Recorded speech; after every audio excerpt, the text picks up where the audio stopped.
Hey guys, welcome back to my channel, The Ninja King. Today we're doing What If Naruto Was in the Holy Grail War, Chapter 4. So let's not waste any more time and get on with the intro, then let's get on with the What If. So yeah, hell, hope you enjoyed this part, let's see. I feel fear for the very last time.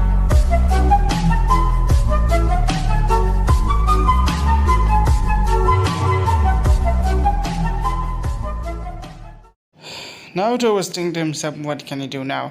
I seem to be in another battlefield. Naruto has now officially been in two empires. One was the Greek Empire, and the other was the Roman Empire that came after the Greek Empire. In the Greek Empire, he fought in the Trojan War, winning with the help of his newly friended Odysseus. In the end, even giving him the armor that Aphrodite had made for him. He heated at him and then said that he may need to clean it. He had spilled some oil in it, which he first didn't get, but after a while he just understand that. Odysseus climbed that set after 2 weeks. After that, he went on a journey with Odysseus on the Odyssey. Let's just say it was hectic because Poseidon had a bone to pick with him, and for some reason Odysseus. He never understand why. 10 years of journey later, he finally met with his wife. During that time, Naruto wished for something new, and he met with Aphrodite. At least he thought, in the end. Even though it was brief, it was just one day, he enjoyed that time with her. And it was a great time, actually. No matter what happened, it was fun for him and her too. Even got her pregnant somehow, and got another child who became a great Greek hero. After that came the Roman Empire, where he saw the rise of Roman from the first Roman Empire, Romulus, to the end of its empire. Naruto did not like that, so, especially when someone happened. Naruto was in the middle of the Roman Empire, being part of Nero Claudius's first. So, when he started to notice that she was being sick, he asked her, "Nero, what's going on?" Nero would start to come, "Oh, it's not him, Naruto. You know you can tell me everything you want, right?" Nero would look at him like, "It's complicated, okay? Just tell me." Nero would sigh before she then explains to him, "That son of a bitch. She really did this to you, didn't she? Don't blame it on my mother, okay?" "Why wouldn't I?" Naruto would scream out. "Your mother is a piece of shit if she does this to her own child." Naruto would be angry as his Kurama mode would start to rise up, as internally Kurama would be thinking to himself that this is a lot more troublesome, wanting Naruto to calm down as he starts to speak to Naruto. Calm down, Naruto. It's not what it's like, nor will it ever be like. Just shut up, take a deep breath, and relax. Naruto does that as he was told. "Thank you, Kurama," he whispers to himself. "Oh, what was that?" "Not him, Nero. Anyways, I need to visit your mother." "Alright then," Nero would then say, as Naruto would go, with a fox-like teeth of a grin on his face. "She's going to pay, isn't she, cool?" Yes, she is. As Naruto would walk into Nero's mother's room, as he wouldn't look at him. "Ah, Naruto, what brings you?" before he slams her face to the wall. "Ah!" "Now, tell me, what's the formula for Nero's headaches?" Immediately her eyes would widen. Yeah, I finally figured out.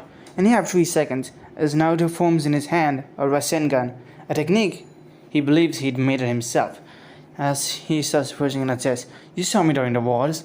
Even if you were a little kid, you know my legends, don't you?" Her eyes would widen. "Wait, I thought you were just a descendant of him?" "Please, I'm the real Naruto Uzumaki." As he starts pushing it to her chest, the flame orb, or the orb of chakra, would now turn into fire. Naruto, with enough years, managed to learn the basic 5 chakra natures, and managed to master them over the Rasengan, at the same time even learning magecraft. Not to mention having the third magic heaven's field kind of helped with that. But Naruto does not use it. After all, he doesn't like it, as he would then blurt out the symbol. Naruto would then say, "Kurama, got Memorized in my brain. Don't worry, you can copy it into a paper later. Yeah, thank you, Kurama." As Naruto would go to Nero, after writing out the formula, Nero would ask for her mother's execution. In this timeline, everything bad that happened to Nero Claudius as him has never happened in this. Meanwhile, once again, Ritsuka would basically be looking to the history books, looking for any changes before finding it. He would then call for his servant, Nero Claudius. Nero would arrive, as he then speaks to Naruto. Assistant speaks to Ritsuka. "What is it, master? Tell me. You built the Gauntlet Palace for what reason? To help my people and make entertainment." Ritsuka would sigh, once again realizing that human history has once again changed. He would feel a big headache in his head. Before he asked Nero a bunch of other crimes he had. admitting that she never, admitting to her master that she did nothing. Ritsuko would then once again sigh before asking about Naruto. She admits how Naruto was from a great mage's bloodline and how he's a powerful warrior as well, even saved her when she was young and from her mother as well. Realized that he's definitely making a name for himself. Ritsuko would then sigh before immediately going to meeting someone else. It would be Aphrodite. Hello there, Aphrodite. She would give Ritsuko a bunch of summon tickets. You want me to summon Naruto Uzumaki, right? She would nod her head. Fine, I'll summon him. I'll try. Ritsuko would then go to Caldea's summoning system, where, or should I say, not Caldea. But you all get it if you haven't seen it. This is Ritsuko after Lost Bells. Ritsuko would look at the tickets before looking at the summoning banner currently. It was Naruto Uzumaki, or at least a version of him at least. Ritsuko pulled the summoning tickets, but he got nothing except for Mafutofu. He would then look at them with Aphrodite saddened. I'll get more, Aphrodite would then say before flying away. And there she goes again. Naut, Ritsuko would then say. I wonder why do so many servants want you. Literally got one from her yesterday, Odysseus, and now Nero and her again. A pretty interesting guy if you ask me now, Uzumaki. Even Romulus is summoned for you. In fact, in history is bigger than I thought. I wonder if you expected. I wonder what is going on. Ritsuko would sigh, thinking to himself that this is more of a headache. Normally, Chaldea resolves singularities and lost bills, but for this one, it's like it's melting into the main timeline of events. And even Gilgamesh has said that this is a right where humanity should move. Even Gilgamesh has now recently been talking about him, and Kid Gilgamesh as well. This also reminds him and Enkidu were talking about how they have descendants, which he had zero idea about. So he tried to find them in the database and found them. Apparently they're currently living in an apartment in Fuyuki City, but the apartment is owned by a certain blonde. He thinks that history should really change some more before he of Naruto. He realized that Odysseus' descendant is also there. So he realizes that he could meet up with Naruto Uzumaki now, but decides not to. He wonders what other things may be changing to this timeline at least. As we cut for a few more years, we see a battlefield, swords and graves around it, as multiple soldiers. They seem to be about the Saxons, at least. They charge at a silver, or should I say a golden knight. The knight would pull out his sword before cutting all of their head off. The knight would sigh, removing his helmet, revealing a pretty long hair with blue eyes. The knight would look at his hair before he speaks. God damn it, this scissors was still a thing. I grabbed a few once I can back when Konoha was destroyed, but now it's not. This man was now Naruto Uzumaki, probably known as the 106th member of the right Knights of the Round Table. As Naruto then leaves, he remembers all the time that happened. Damn you, Bordigal. Did you have to cause so much problem? Literally, I had to fake my death. Once again, using this alias for descendant. Naruto wonders how many times he has faked his own death just so that he can use his descendant mod. He had made so many shadow clones of all ages to pretend to people that he's real or not. But in actuality, he isn't. Naruto keeps moving around and traveling to the world. Currently, he's in England, where last stand for the age of the gods is a list, not over. In this timeline of events, thanks to Naruto, Solomon doesn't die, mostly because of one specific reason. Naruto remembers when he first met Solomon, and when he met his wife, or future wife, Queen of Shiva. He was the only other person except for her who can beat Solomon, not because he had anything like clairvoyance. He's just good. He was just good that way. Solomon smiled and laughed, finding finally someone else who can finally match him. In the end, Naruto offered him something. The potion of immortality when Gilgamesh was found it. Gilgamesh originally tried to get the potion of immortality but never decided to give it to Gilgamesh. Instead, once again, the snake ate it, which that's how they learned it. Let's just say he was very pissed. Now to remember him pulling out multiple different noble phantasms and weaponaries and tossing it everywhere. It was a chaotic day for the land of Uruk. It was known in the epic of Gilgamesh the day the king was mad, but that translation was lost, mostly because of unknown reasons. But after that, Naruto was like peaceful. He decided to give it to Solomon just to extend the age of the gods. Solomon, who didn't feel like it, just didn't drink it. Instead, Naruto, seeing an artificial human inside of him, a true human, decided to give him something with the third magic, a true human soul, giving him the portal of a human, but then he took the immortality. And so did his wife in the future. Currently, they're still alive and living, but them eventually creating Getia. Naruto wanted to slay Getia, but decided not to for some strange reason. Solomon and after that decided to leave Earth. Not leave, more like just stay there. He did not care. Many years have passed. Naruto would mob in Camelot. As he walks through the streets of Camelot, a sudden someone would meet him. Ah, Naruto, it's been a while. Romani, it has been a while too. Solomon, who has now officially taken the name as Roman Archimedes, has for now given up all of his powers to Getia. And that's not gonna happen anything well in the future, hopefully. Anyways, let's continue. So, you're the Fox Knight now? Naruto would then say, yeah, I'm kind of the Fox Knight. Naruto would then say, looking at his armor, more like the Golden Knight of the Knights of the Round Table, or the Knight of the Fox. Naruto would then say, anyways, what are you doing here today? Oh, me and Siva thought we can warn you about something. I don't want to change anything in history in the future, nor do I want it to now. Don't you? Nah. I'm gonna live life with my immortality as I am. After all, I'm immortal in every sort of way. It's like I've gotten 7 layers of immortality. Like that. What was his name again? Sun Wukong? Yeah, Sun Wukong. The monkey guy. The monkey that was born from a rock. It was a weird situation if you ask me. Yeah. After all, you're also one of the few beings that have reached enlightenment. Immortality is one of the few things that has, life integration in it. So what can I say other than, peacefully living through life? Naruto would then say, with a smile on his face. Roman would then sigh, thinking to himself that Naruto is more chaotic than he think it was. And you're right, he was smart, cunning, and talented. Oh, I am all of that, but I'm also mischievous and a little bit quirky, Naruto would then say with a smirk on his face, as he then goes to where King Arthur is, finally meeting with Her Majesty, or Her Highness, or His Highness. Naruto is one of the few people who knows that King Arthur is actually a guy. Naruto would then go to the king. Have we taken care of the Saxon invasion?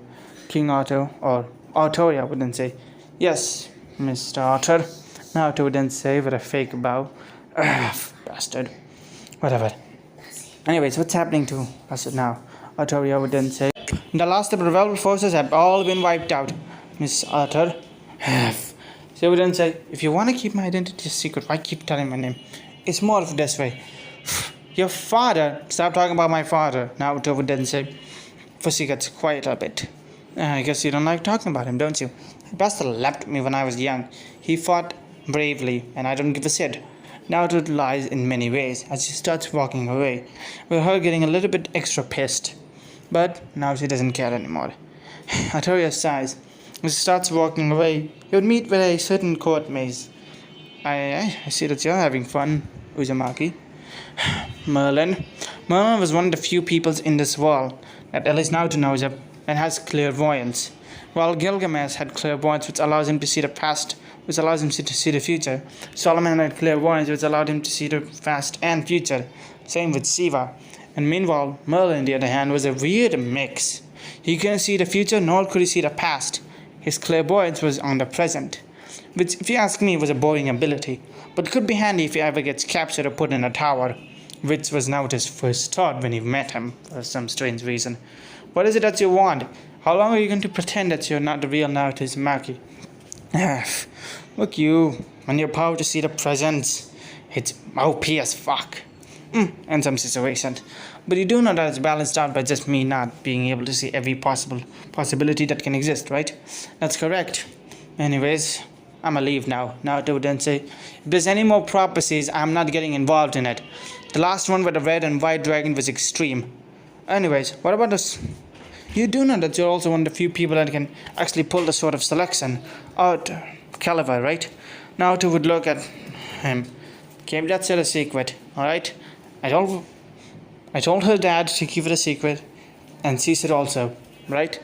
She believes that you couldn't, just like how your father could, but she never tried it. Yeah, I know. Shadow clones and bunch of transformation jutsus kind of helped with that. Naruto would then say, it kind of did. But what's it a long hair? He would ask.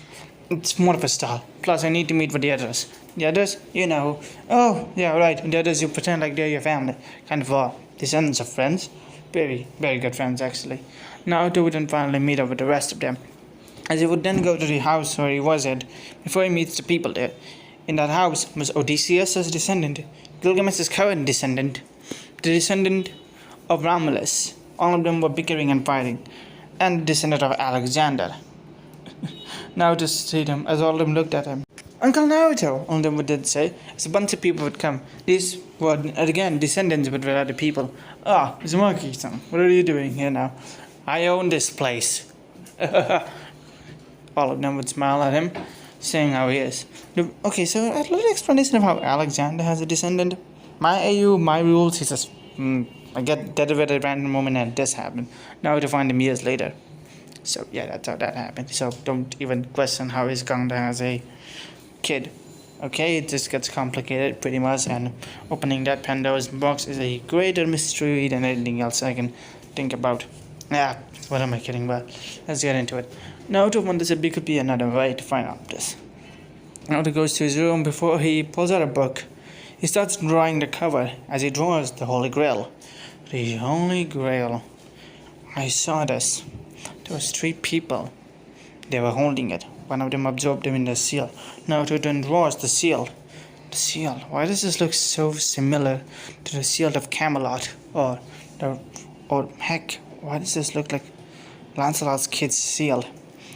Whatever, Naruto would say as he starts drawing some more sketches of one of them. This one over here. This was Gilgamesh. I know so. But how could he be there? Could have there been another Gilgamesh? It couldn't have been his father. Well, maybe his descendants, or maybe his... Naruto would scream internally, realizing that this was getting him nowhere. But one thing was certain, this grail. And as his father told him, it was a magic wish granter. And he needed it. He definitely needed this set, no matter what. He wanted to make the wish, and if it could grant him any wish, he wanted to bring back his abilities. He hated the fact that he was the only survivor. Even though his guilt has long since forgotten away, Naruto couldn't unsee the deaths of hundreds of villagers, hundreds of people, and even the whole system where they fought in the Grail War. It was stupid, Naruto thought. Why should servants kill each other? Naruto didn't recognize the system is flawed in a bit. The system has it in a way that these people are summoned to fight for the Holy Grail. But Naruto realized that they're not hidden, they're public. And thanks to that, many problems arise. Naruto remembers that the Holy Grail War basically caught the Fourth Shinobi World War to start, with each nation trying to summon once they got the summoning systems ready, at least. Naruto doesn't know how they managed to get the summoning system. But he has a certain feeling that it had something to do with Solomon. Solomon could see the past and the future, so he wonders if he did this on purpose. Did he do this? This would mean that he was the creator of the Holy Grail. And every time Naruto talked about him, Solomon has always said no. Kurama can tell if he's lying or not. So it was never the case. So Naruto just sending dots right about now. I'm still wondering who the hell made this. And if so, how did they make this? And can I replicate this? Naruto thinks to himself, wondering how can he replicate the Holy Grail. Even if it is possible. He heard of the other Holy Grail, the one belonged to Christ himself during the Roman Empire. Let's just say that was something that Naruto did not like. But that was the cup he drank from. This is a magical item, or at least Naruto thinks so. Naruto sighs before putting it in. I wonder if his descendants can pull it out. No, I even asked Gilgamesh if he has something like a holy cup. The closest thing he pulled me out was a prototype to the Holy Grail that Jesus drank from. But even that isn't what I think it is. Naruto once again sighs, saying to himself that this is going to be a lot more problem. As he closes his eyes before waking up, swords and melons would be clashing as Naruto would be fighting Agravain. Agravain would be using his magic to destroy it. Naruto would then say, I expected you of all people, Agravain, to stick with the king's side.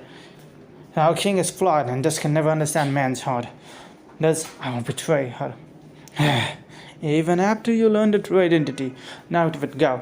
This would be the Battle of Camelot, or the last, where the original timeline, the end of the gods should have been happening. As they were fighting, Naruto managed to kill Agravain. I'm sorry about this, Agravain.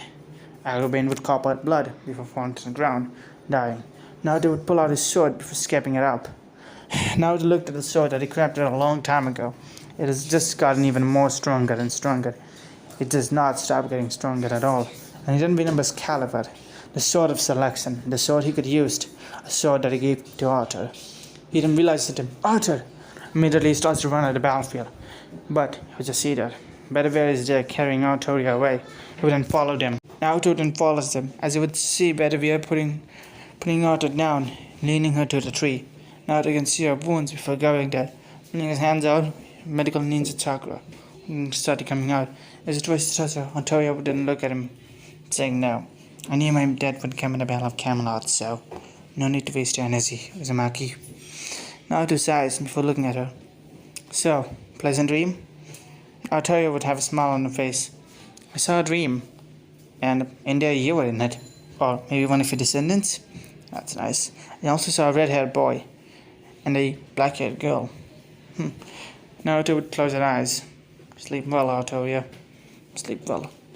As he wonders where his sword is, before thinking to himself, better be probably returned it. As the end of the Battle of Camelot happened, Naruto had to hide his identity once again and run with the descendants to a new continent he needed to discover. Using his nine-tailed Kurama chakra form, he arrived at that continent. It was called Japan. First being worshipped as a fox deity, then being not. Naruto learned that Japan is now currently built on where Konoha was, which he kind of felt sad about. But he doesn't care anymore. For a while, he meets with some. As he was in his house, someone would knock on his door. As Naruto goes to open it, he would see a woman with pale white hair, red eyes, wearing a noble's outfit. This is Naruto Uzumaki's address, right? Yes, Naruto would then say. Who may you be? My name is Justine. Justine. Just call me that. And now, last name? Well, if you want to know, my full name is Justine Ainsford. Nice to meet you. Naruto would then say, recognizing the name Ainsford. And I need your help. Me and a few other people. Naruto would then say, alright, I can help you. Naruto would then go, as Kurama would think to himself that this is going to be a long more rider than the histories he has been. Naruto is now currently in the 7th century Japan, or when the Holy Grail system was now being formed. Now, that's where I'm going to end things off for today. Now, if you guys like this part, like, comment, and subscribe, and tell me what you guys think of this part in the comments. Also, tell me what new what ifs you want, because I'm open for ideas and to see. Also, anyways, hope you all enjoyed this part, and bye.